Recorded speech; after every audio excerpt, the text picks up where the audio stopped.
Gabon dizuela denoi, ilun joan da gaur eguna, bi langile hil baitira istripu desberdinetan. Goizean gertatu dira ezbeharrak, langile bat Aiarako Murga herriko argindar estazioan elektrokutatuta zendu da, eta Bertze Berriz Urretxun erorikoa izan ondoren. Gaurko egunean bildutakoak segidan izanen ditugu lerroburuetan. Eta Nafarroako parlamentuan hartara gaur aurkeztu du Arartekoak euskararen legea aldatzeko proposamenaren txostena eta onartzeko bidean da dagoeneko. Eremu ez euskaldunetik mistora pasatzeko 54 herrik egin dute eskaria eta Bertzelako norantzan eremu mistotik ez euskaldunera pasatzeko eskaria egin du Zizurrek. Arartekoaren iritziz, eremu ez euskaldunera pasatzeko eskariak herritarren hizkuntza eskubideak urratzen ditu. Euskal Herriko 80 alkatek baino gehiagok Bertzalde Altsasuko auzia Nafarroako lurralde auzitegian epaitzea eskatu duten.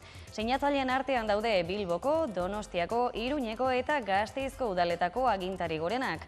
Juan Maria Aburto, Eneko Goia, Joseba Asiron eta Gorka Urtaran urrenez-urren. Goizean elkarretaratzea egin dute Nafarroako parlamentuaren atarian eta sinatutako agiria irakurri dute. Eta gurasoren bat espetxean duten euskal presoen aurrak 113 direla azaldu du gaur goizean Sarek. Txosten bat argitaratu dute eta bertan adierazi dute presoen seme-alaben egoeraz gain, iheslarien seme-alabak ere badirela eta horien datuak biltzeko nahia dutela. Eta kiroletan, Baskoniak ACB ligako finalerdietarako lehen partida porrotarekin abiatu du. Sito Alonsoren taldeak partida ona egin zuen bart, baina ez zuen biribiltzen jakin. Bihar daukate bertze aukera, bigarren partida jokatuko baitute, Buesa Arenan, iluntzeko 8:30 eta garaipena beharrezkoa izanen dute kanporak eta maldan goti ez jartzeko.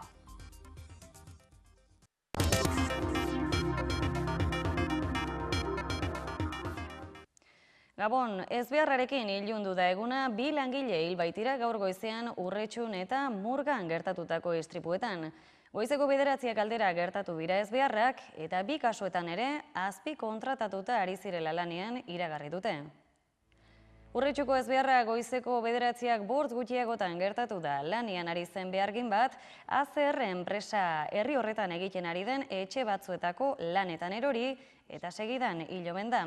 Segurtasun sailak jakinarazi du aldamio batetik erori dela, bigarren solairuko balkoian lanean ari zela, 56 urte zituen gizonezkoak. Istripua eta heriotza salatzeko bihar bilkura bat eginen dute Urretxun Zuhaiztik obran goizeko 11:30. Bigarren ezbehar bat ere izan da kasu horretan Murgan, Araban. Hildako behargina bertako argindar estazioan ari zen lanean eta argindar deskarga bat izan omen du. Berehala gertu dira tokira suhiltzaileak eta larrialdi zerbitzuak, baina ezin izan omen dute deus ere egin. Ordubeteren buruan zendu da langilea. Ertzaintza, bi kasuak ikertzen ari omen da. Jatorri Portugaldarra.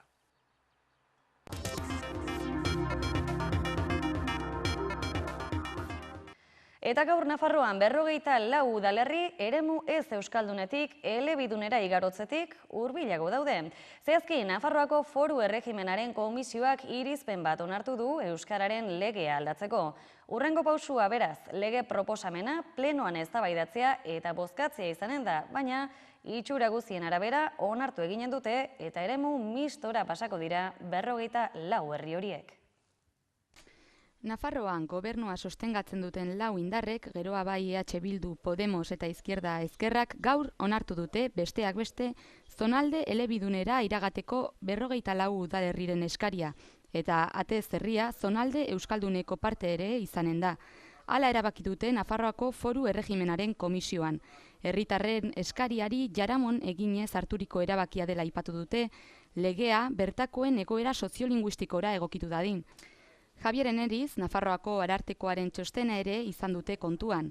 Hark adierazi baitu, goizeko komisioan, zonalde mistoa zabaltzeko arazorik ez dagoela. Euskararen foru legeak ezartzen dituen 3 helburuen barnean kokatzen delako. Hau da, euskararen ezagutzeko eskubidea bermatzea, berreskuratzea eta sustapena babestea eta erabilera bermatzea. Ez da, kasu bera ordea, zonalde euz euskaldunera iragateko eskaria. Izan ere, horrek arriskuak eraginen lituzke zonaldeko eskubideen bermei dagokienez. Horrez gain, zonalde eus euskaldunera iragatea ez dator bat euskararen foru legearekin eta Europako hizkuntza gutxituen eskubideen kartarekin. Parlamentuko komisioan aurkeztu ditu ikerketa orokor baten ondorioak arartekoak.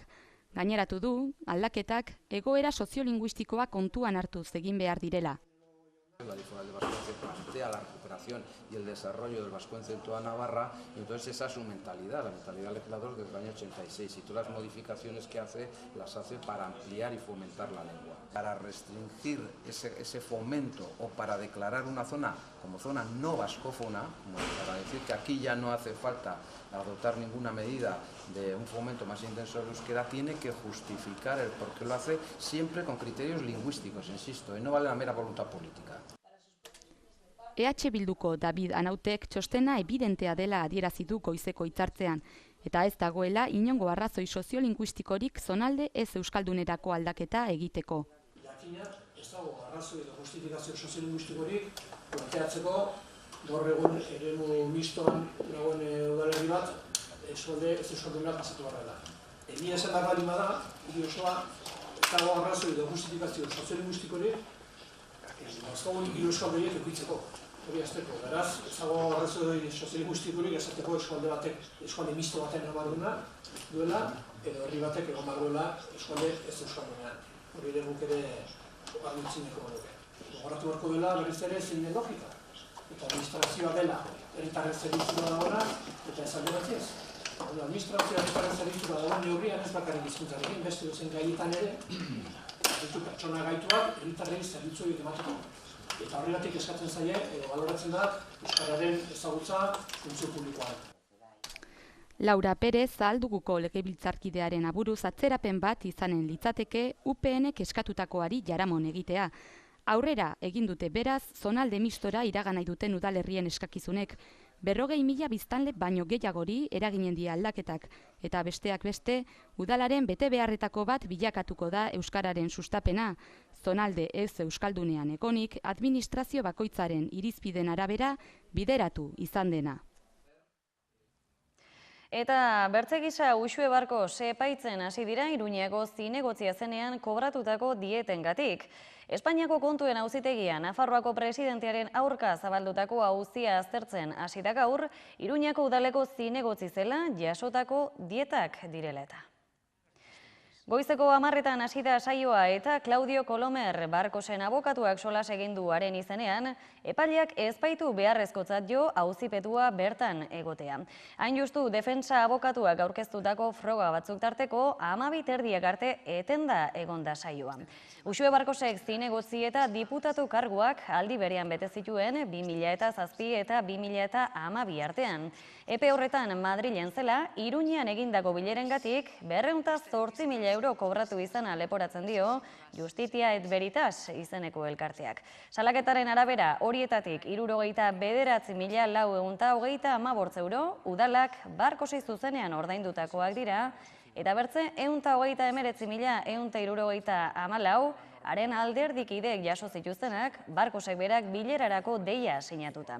Gero abaik bere aldetik ukatu egin du Barkosek Madrilen zela dietak kobratu izana eta huartarazi du ikertzen hasita sistema osoa ikertu beharko litzatekela, zehazki Yolanda Bartzina eta Enrique Maia Iruñako alkate ohiak hautatutako erabakiak ere kontuan hartuta.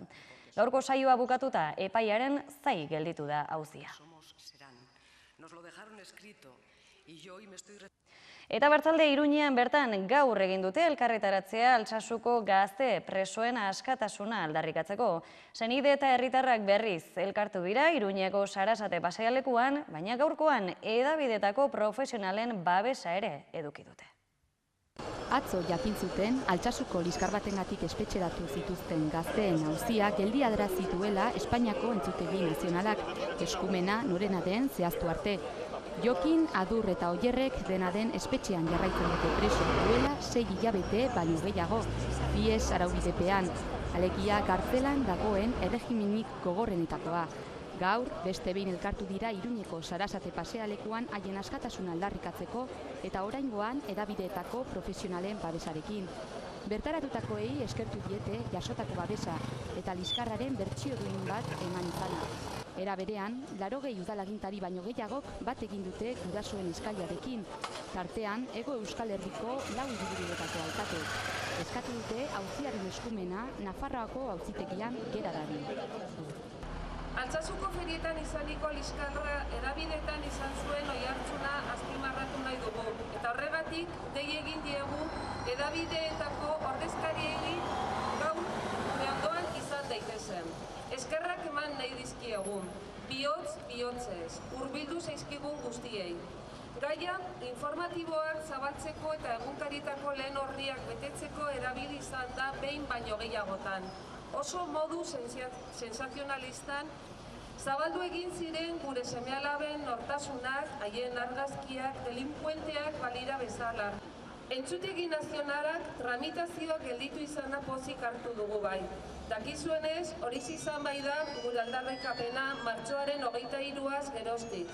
Gogoz desiatzen dugu auzitegi gorenak ordena jartzea eta Altsasuko auzia berbideratzea instrukzio Nafarroaran ekarriz.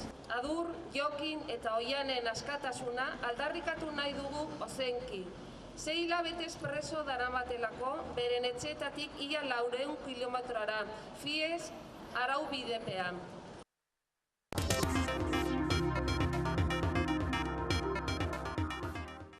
Eta bertzelako kontuekin segiz, kartzela politikak presoen seme-alabengan duen eragin larria ohartarazi du Sarek. Kolektibo hau 113 umek osatzen dutela jakinarazi du eta urruntzeak eta zigor neurri gabeek haurren osasunarengan dituzten ondorioak aztertzen ari dela aurreratu. Kartzela politikak presoen seme-alabengan duen eragin larria ohartarazi du Sare kolektiboak. Datu bilketa bat egin ostean, kolektibo hau 113 umek osatzen dutela jakinarazi du. 102 umek ama edo aita dute espetxean, 9 ama eta aita, eta 2 haur amarekin bizi dira espetxean bertan, Xua Pikasenten eta Izar Madrilen. Duela 2 egun arte, 3 ziren amarekin barruan bizi ziren umeak, baina astelenean Ametxek, Idoia Mendizabalen eta Jon Gonzalezen semeak 3 urte bete zituenez, Pikasenteko espetxetik atera behar izan zuten. Haur hauek guztiek bizi duten egoera larria ohartarazi dute Sareko kideek. Egoera larria da, batetik urruntze politikaren ondorioz, ume hauek asteburuetan furgoneta batean lo egin behar dutelako, eta honek beraien osasunean eragin zuzena duelako. Bai osasunean, bai bizitza eskola bizitzan, bai bizitza sozialean, eta orokorrean beraien garapenean eta ongi izatean eragin zuzena duelako. Eta bigarrenik, ume hauek egunerokotasunean beste hutsune handi bati aurre behar diotelako, hain zuzen ere ama edo aita espetxean izateak sortzen dien gabezia horri, ez? Munduko osasun erakundeak esaten duen bezala, ume baten segurtasun emozionala eraikitzeko ezinbestekoa da beraien ama eta aitarekin interakzio zuzena izatea, kontaktu fisiko hori egunerokoa izatea, eta ume hauei beraien gurasoen ondoan hazteko eskubidea ukatu egiten zaie. Hain justu dosier bat osatzen ari da Sare, hainbat psikologok gidatuta, ume hauek jasaten dituzten ondorio psikologikoak jasoaz eta laster gizarteratuko dute. Eta Gasteizera ere joko dugu, bertze txosten bat ere aipatuz, izan ere hainbat eragiletako ordezkari zein aurpegi ezagunek errekale horren aldeko manifestua sinatu dute. Larunbatean eginen den manifestazioaren aitzinetik, auzoa eraistearen inguruko kezkarekin bat egin dute. Musika, literatura, arte eta unibertsitate esparruko Gasteizko 151 lagun errekale horren alde agertu dira eta proiektuari babesa emateko manifestoa sinatu dute. Bernardo Atxaga, Blanca Urgel, Oiane Perea, Ruper Ordorika, Juan Ibarrondo, Karra Elejalde, Manu Garzia, Juanito Oyarzabal edota Toti Martínez de Lezea bezalako izen ezagunez beteta dago zerrenda. Sinatzaileek kezka azaldu dute, Gorka Hurtaran alkateak auzoa lehenbailen eraisteko asmoa duelako. Bertan bizi direnak instituzioekin negoziatu nahi ez duten antisistemak direla esan zuen Hurtaranek. Gainera, PP udaltaldeak ebazpen antiokupa bat aurkeztu berri duela gogorazi dute. Guretzako erantzuna oso sinplea da, ez? Ez da egon fase bat zeinetan dialogo bat egon zan, zeinetan bi parteek elkarrizketa zintzo baten sartu ginen, eta orain bi parteak erasokorragoak dira. Baizik eta proiektu hau bere sorburutik, guren proiektu edo bizi proiektua zalantzan jartzen du, eta hortaz kaleratze arriskuan egongo da beti. Hori argi izan behar dugu. Azken 4 urteetan, Erreka Lehorreko bizilagun berriak auzoa biziberritzeaz arduratu direla aldarrikatu dute manifestuan. Gainera, gogorarazi dute 2013 urtean iritsi zirenean Erreka Lehorren oraindik geratzen ziren auzotar zaharrekin hitzartu zutela etxeen okupazioa. Erreka Lehor bizirikeko lagunek auzoari bizia eman diotela gaineratu dute, eta etxea konpontzeaz gain besteak beste zinema zaharra, gizarte etxea, inprenta, okindegia eta baratza jarri dutela martxan. Auzotar zaharrekin bazkariak eta bilerak egin dituztela eta gehienak oso pozik daudela gogorarazi dute. Gainera, azaldu dute auzoa eraistea ez dela errentagarria ez eta ekologikoa ere. Auzoko bizilagunak hitz egiteko prest daudela defendatu dute manifestuan. Segurtasun arazorik balego gainera behar dena konpontzeko prest ere badaudela eta ez dietela instituzioei horretarako sosik eskatzen ere azpimarratu dute. Datorren larunbaterako ekainaren 3 manifestazioa deitu dute. Izan dadila hau aitzaki benetan herri osoa erakusteko bizirik gaudela eta ez dugula olako proiektu bat suntsitzen utziko. Iritsi zaigu honen garaipena izango litzatekeela herri mugimendu osoaren garaipena. Erabili dezagun ekainak 3 manifestaldia elkar babestu eta gureari indarra emateko. Eta ekaineko lehen asteburura begira jarriko gara, izan ere elikagai bilketa erraldoia eginen du Nafarroako elikagaien bankuak. 200 entitateren bidez eginen du bilketa, Ortziral eta Larunbatean. 30.000 pertsona baino gehiagok, 8.000 familiek jasotzen dituzte Nafarroako elikagaien bankutik elikagaiak. 200 erakunde sozialen bitartez iristen dira produktuak familiengana. Elikagaien bankura berriz, donazioak egiten dituzten enpresa, erakunde eta norbanakoen bitartez. Bilketa handien bitartez, jasotakoaren 20% eskuratzen dute. Ostiralean eta Larunbatean egingo da. Egongo gara 234 dendatan, Nafarro osoan. Ekainaren 2 eta 3 beraz, Nafarroako entitate eta saltokietan jarriko dituzten guneetan, herritarrek aportazioak egiteko aukera izanen dute. Eta horren bitartez, janaria ezin erosi eta elikagai bankuaren beharra duten bizilagunak lagundu. Ez da, ordea, modu bakarra. Bilketa handia dugunez gero, voluntarioak alde neurrian eskartuko genituzke, baita beti Nafarro izan da komunitate bat nolabai erantzuna oso nona izan duena, eta espero dugula momentu honetan ere izatea erantzun hori. Elikagai bankuak egunero jasotzen dituen produktuak dibertsifikatzeko aukera ematen die bilketa erraldoiak. Aurten, olioa, kakaoa, pasta, egositako lekaleak eta arrain kontserbak behar dituzte gehien. Gero, bilketa eginta gero, ekartzen ditugu hemen ona produktuak, baino denak daude nahastuta, zeren sartzen ditugu kutxetan eta denak nahastu egiten dira. Gero sailkatu egin behar dira, produktu guztiak atera behar dira kasitatik. Produktu guztiak eta batean arroza, beste batean pasta, beste batean. Orduan horretarako ere behar ditugu pilo bat voluntario. Urtean 2 bilketa handi egiten dituzte, bat ekainean eta bestea azaroan. Iaz 2 bilketen artean 680 milioi kilo eskuratu zituzten. Deialdia egiten dugu hemendik, nahi baldin badu norbaiteke voluntario izan, deitu ona, bankuko telefonora, 948-30-30-16 edo bankoalimentosnavarra.org web horrian apuntatzeko. Bilketa hondirako ere behar dugu oraindik 600 voluntario. Behar izan ditugu 2600 eta oraindik falta dira 600 voluntario.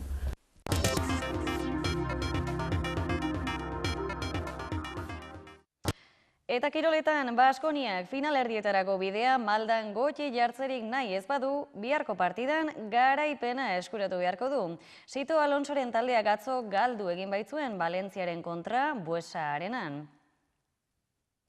Baskoniak 82 eta 83 galdu zuen Valentzia Basketen aurka ACB Ligako finalaurreko kanporaketako lehen norgehiagokan.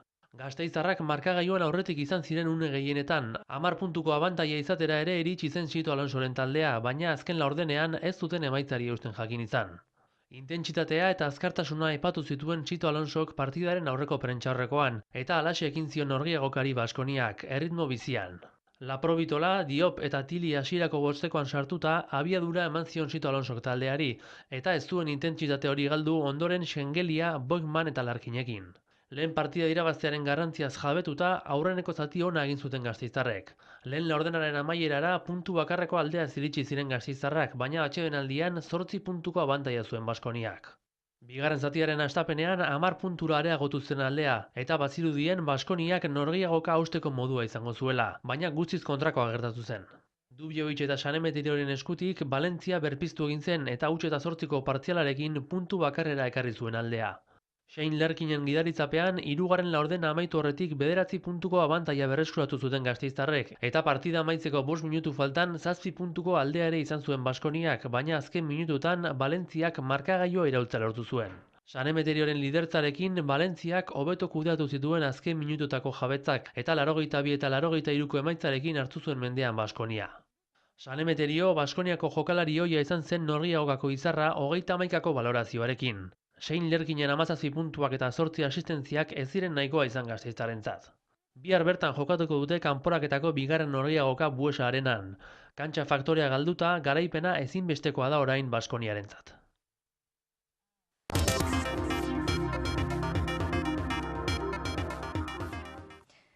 Eta Euskal Hezkuntzaren asmaintara ere pasako gara, izan ere lehen Euskal Eskola klandestinoa sortu zuen emakumeari buruzko dokumentala grabatzen ari da Maider Oleaga zinema zuzendaria. Iraultzaren zentruan, isilpeko iraultzaren zentruan. Hemen emakume batek bere etxean eskola klandestinoa irekizu diktadurapean. Euskal Eskola klandestinoa, 30 urtez. Egunero umeak hona etortzen zian. Eta zu irakasle. Nortzea, Elbira Zipitri Astorza.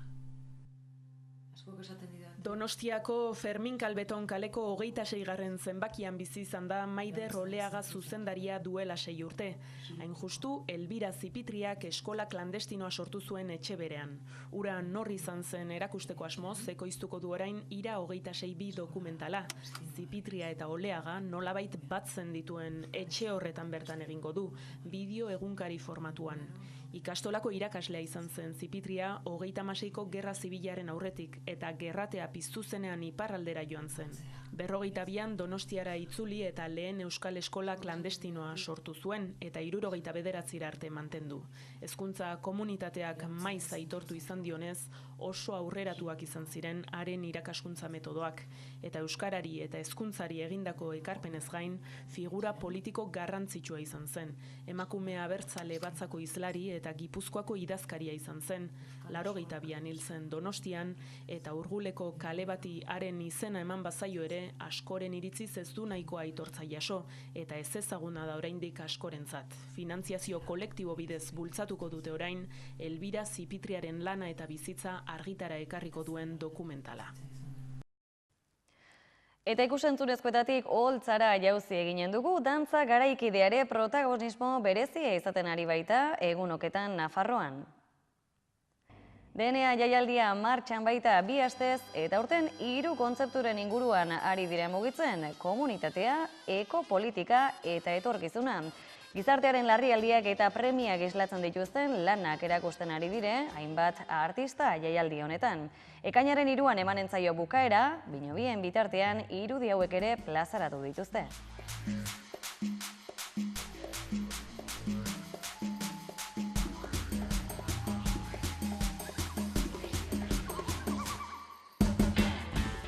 Eta hauxe bada gaurkoa, jakin bezala egunero izanen gaituzue gurean gaurren bien bitartean, nahieran eta 11.eusen. Gabon pasa eta ongi izan.